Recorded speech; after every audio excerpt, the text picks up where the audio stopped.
Jail के दिनों में उनके लिखे खतों व लेखों से उनके विचारों का अंदाजा लगता है। उन्होंने भारतीय समाज में लिपि पंजाबी की गुरुमुखी व शाहमुखी तथा हिंदी और अरबी एवं उर्दू के संदर्भ में विशेष रूप से जाति और धर्म के कारण आई दूरियों पर दुख व्यक्त किया था। उन्होंने समाज के कमजोर वर्ग पर किसी भारतीय के प्रहार को भी उसी सख्ती से सोचा जितना कि किसी अंग्रेज के द्वारा किए गए अत्याचार को। भगत सिंह को हिंदी, उर्दू, पंजाबी तथा अंग्रेजी के अलावा बांग्ला भी आती थी, जो उन्होंने बटुकेश्वर दत्त से सीखी थी। उनका विश्वास था कि उनकी शहादत से भारतीय जनता और उद्विग्न हो जाएगी और ऐसा उनके जिंदा रहने से शायद ही हो पाए। इसी कारण उन्होंने मौत की सजा सुनाने के बाद भी माफीनामा लिखने से साफ मना कर दिया था।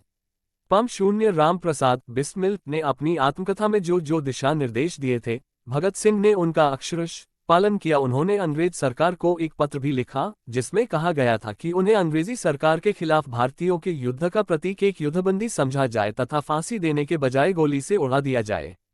फांसी के पहले 3 मार्च को अपने भाई कुलतार को भेजे एक पत्र में भगत सिंह ने लिखा था, उन्हें ये फिक्र है हरदम नई तर्ज़े जफ़ा क्या है, हमें ये शौक है देखें सितम की इंतहा क्या है, दहर से क्यों खफा रहें, चरख का क्या गिला करें, सारा जहां आदू सही आओ मुकाबला करें। इन जोशीली पंक्तियों से उनके शौर्य का अनुमान लगाया जा सकता है।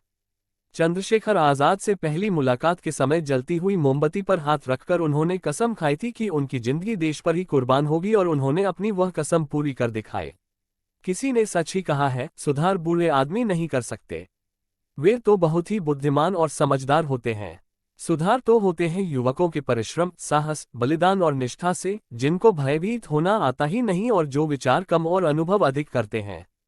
टिल्डा भगत सिंह, क्या आप कल्पना कर सकते हैं, एक हुकूमत जिसका दुनिया के इतने बड़े हिस्से पर शासन था, इसके बारे में कहा जाता था कि उनके शासन में सूर्य कभी अस्त नहीं होता।